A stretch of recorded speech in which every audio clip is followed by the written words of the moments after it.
नमस्कार दोस्तों, आज मैं आपको बताऊंगा कि जो निचले स्तर की शक्तियां होती हैं जैसे कि भूत, प्रेत, पिशाच, चुड़ैल, तो ये निचले स्तर की शक्तियां किस तरह से अगर कोई इनकी साधना करता है या फिर इनकी साधना नहीं भी करता है तो ये किस तरह से उस इंसान साधक या भक्त को अपने अधीन करती हैं। ये निचले स्तर की शक्तियां कुछ इस तरह से काम करती हैं कि एक इंसान साधक या भक्त को ये पता भी नहीं लगता कि मेरे साथ जो भी बुरा हो रहा है वो इन निचले स्तर की शक्तियों द्वारा किया गया था या है। जैसे कुछ लोग भूत को सिद्ध कर लेते हैं या फिर प्रेत को सिद्ध कर लेते हैं या फिर पिशाच को सिद्ध कर लेते हैं या फिर और भी कई सारी निचले स्तर की शक्तियां होती हैं। जब कोई इंसान साधक या भक्त इनको सिद्ध करने की कोशिश करता है या फिर जल्दी फल प्राप्त करने की उम्मीद के साथ इनको भोग लगाता है तो फिर ये उस इंसान के 1, 2 या 3 काम बहुत ही आसानी से पूर्ण कर देते हैं। मतलब जो भी उस इंसान की मुराद होती है ये बहुत ही आसानी से शुरुआत में उसे पूरी कर देते हैं। उसके बाद वो इंसान साधक या भक्त इनके अधीन जैसा हो जाता है, लेकिन उसे पता भी नहीं लगता है, उसे ये शक भी नहीं होता है कि भविष्य में इन निचले स्तर की शक्तियों द्वारा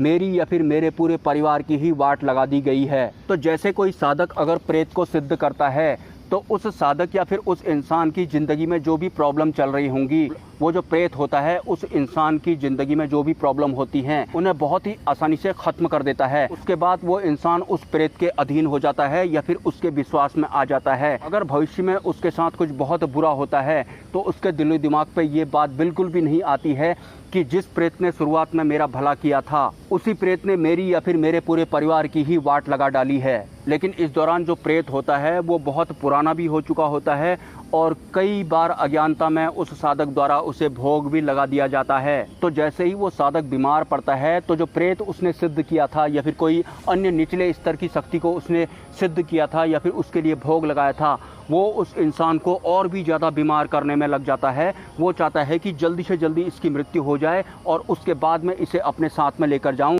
उसके बाद ही उस प्रेत को मुक्ति भी मिलती है। आपको मैं इसके लिए एक एग्जाम्पल देना चाहूँगा। एक इंसान चाहता था कि उसके पास कोई ऐसी शक्ति हो जो दुनिया के भूत, भविष्य या फिर वर्तमान बता दे। तो इस तरह के मनोभाव के साथ वो जगह जगह मंदिरों में घूमता रहता था। ऐसे ही उसे एक मंदिर में एक महंत मिले। उन्होंने अपनी ये इच्छा उन महंत को बताई तो उस मंदिर के पुजारी ने उस इंसान को बोला, ये है मंत्र और रात को इतने बजे से इतने बजे तक तुम्हें इतने दिन तक ये साधना करनी है, उसके बाद तुम्हें शक्ति प्राप्त हो जाएगी जो तुम्हें भूत भविष्य बताने लगेगी। तो बिना सोचे समझे उस इंसान ने रात में उस मंत्र का जप कर कर एक शक्ति को बुला लिया जो कि उससे सिद्ध भी हो गई। उस इंसान ने उस शक्ति से वचन तो ले लिए। शक्ति ने बोला था कि जितनी बार तो मुझे भोग लगाएगा उतने बार ही मैं तुझे भूत भविष्य या फिर वर्तमान बताती रहूंगी। लेकिन उस साधक को ये नहीं पता था कि जिस शक्ति को उसने सिद्ध किया है वो है कौन। तो ऐसे ही दिन बीतते गए। वो इंसान उस प्रेत को भोग लगाता जाता था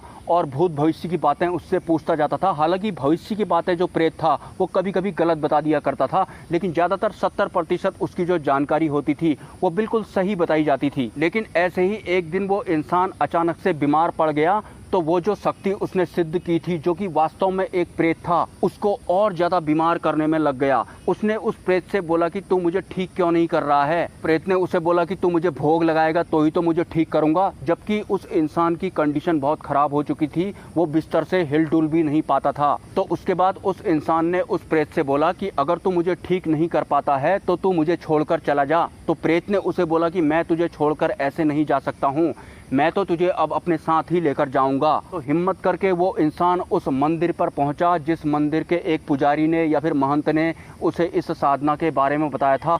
लेकिन मंदिर पहुंचने के बाद उसे ये पता लगा कि वो जो पुजारी या फिर जो महंत थे वो तो इस मंदिर को छोड़कर कहीं चले गए हैं, कहाँ गए हैं ये नहीं पता। और उस मंदिर में उस वक्त जो दूसरे पुजारी थे उन्होंने उस इंसान को बताया कि हो सकता है उस वाले मंदिर में वो महंत जी गए होंगे। वो जो साधक था, जो इंसान था जिसने गलती से प्रेत सिद्ध कर लिया था, वो भागते भागते उस मंदिर पर पहुंचता है और उसे वहां पर वो पुजारी जी भी मिल जाते हैं। तो उसके बाद उसने उस महंत जी से बोला कि आपने मुझे एक साधना के बारे में बताया था, मैंने वो साधना पूरी कर ली और वो सिद्धि मेरे साथ प्रत्यक्ष रूप में भी रहती है, लेकिन वो तो अपने आप को कोई प्रेत बता रहा है और वो मुझे बोल रहा है कि अब मैं तुझे अपने साथ ही लेकर जाऊंगा। तो आप मुझे ये बताइए कि अब मैं उस प्रेत से छुटकारा कैसे पाऊं। तो उन पुजारी जी ने उस इंसान को बोला कि मुझे भी इस साधना के बारे में ऐसे ही किसी ने चलते फिरते बताया था, मैंने ये साधना कभी की नहीं थी। तुमने मुझे बोला कि भूत भविष्य जानने वाली किसी साधना के बारे में बताओ, तो मैंने तुम्हें वैसे ही बता दिया। मुझे तो ये भी नहीं पता था कि ये जो साधना है या फिर जो ये सिद्धि है ये किसकी है, ये प्रेत है, भूत है, पिशाच है या फिर कोई और शक्ति है। ऐसा सुनकर वो इंसान और ज़्यादा परेशान हो गया और उसने उन पुजारी जी से बोला, मुझे इस प्रेत से छुटकारा दिलाने का कोई उपाय बताएं। तो उन महंत जी ने बोला कि जिसने भी मुझे इस साधना के बारे में बताया था, सिद्ध करने के बारे में तो उन्होंने बताया था, लेकिन इससे छुटकारा कैसे मिलेगा ये उन्होंने मुझे नहीं बताया था। तो उसके बाद वो इंसान दोबारा से घर आ जाता है और भी ज़्यादा बीमार पड़ जाता है और यकीन मानिए दोस्तों, बहुत ही जल्दी वो इंसान इस दुनिया को छोड़कर भी चले जाता है। और प्रेत ने उससे एक बात और कही थी कि अगर तू अपने समय वाली मृत्यु के साथ मरेगा फिर तो तू मुक्त हो जाएगा, इसलिए जब भी तेरी मृत्यु होने वाली होगी उससे 2-3 दिन पहले ही मैं तुझे मार दूंगा। प्रेत ने उस इंसान से ऐसा बोला था और उस प्रेत ने बिल्कुल ऐसा ही किया, क्योंकि उस इंसान की मृत्यु तब होती जबकि लिखी गई थी। तब तो वो इंसान गति कर जाता, मतलब आगे को बढ़ जाता, और जो प्रेत को उसने मंत्र द्वारा सिद्ध किया था या फिर वचनों में बांधा था वो प्रेत तो वैसा का वैसा ही रहने वाला था। तो प्रेत ने उसे बोला कि मैं तो मुक्त तभी हो पाऊंगा जब तेरी भी अकाल मृत्यु होगी। और उस साधक की अकाल मृत्यु भी हो जाती है, मतलब वो भी उस प्रेत का ही पार्टनर बना होगा और सूक्ष्म जगत में या फिर प्रेत लोक में आज भी भ्रमण कर रहा होगा। और ये वास्तविक सच भी है। तो हमारे इस फिजिकल वर्ल्ड में या फिर इस मानव निर्मित मीडिया वाले वर्ल्ड में कोई भी अगर आपको किसी भी साधना के बारे में बताता है, कोई भी मंत्र बताता है, तो बिना जानकारी के आपको ऐसे ही साधना शुरू नहीं कर देनी है। और निचले स्तर की शक्तियों की साधना तो आपको भूल कर भी नहीं करनी है, क्योंकि शुरुआत में ये आपका भला कर देंगी और आप उनके विश्वास के अधीन हो जाएंगे। उसके बाद आपकी या फिर आपके परिवार की ये ऐसी वाट लगाती हैं कि उस दौरान इंसान ऐसे हालात में भी नहीं होता कि वो एक उच्च स्तरीय तांत्रिक या फिर भगत के पास पहुंच जाए, कि फिर ये उस इंसान को जीते जी भी अपने अधीन ही रखना चाहती हैं और मृत्यु के बाद भी अपने अधीन ही रखना चाहती हैं। हाँ, अगर उस इंसान के कोई गुरु होते, वो किसी गुरु की शरण में होता, तो ज़रूर वो प्रेत उसका कुछ खास बिगाड़ नहीं पाता, मतलब गुरु उसको उस प्रेत से मुक्ति भी दिलवा देते अगर वो गलती भी कर चुका था तो भी। तो एक साधक के लिए जो कि साधना करना चाहते हैं, किसी शक्ति को सिद्ध करना चाहते हैं, गुरु कितने महत्वपूर्ण होते हैं, इस विषय पर मैंने 2-3 वीडियोस बनाए थे। अगर आप चैनल पर नए हैं तो आप उन वीडियोस को ज़रूर चेक करें। अगर सिद्धि मार्ग के लिए आप गुरु प्राप्त करना चाहते हैं तो आपको उन वीडियोस को एक बार ज़रूर देखना चाहिए। अगर आपके कोई सवाल हैं तो आप मुझे कमेंट कर सकते हैं। अगर आप इस चैनल को सपोर्ट करना चाहते हैं तो इसी वीडियो के कमेंट सेक्शन में आपको एक UPI ID मिल जाएगा। स्वेच्छा से आप सपोर्ट कर सकते हैं, कोई ज़बरदस्ती नहीं है। ब्रह्मा, विष्णु, महेश, जय माँ पराशक्ति।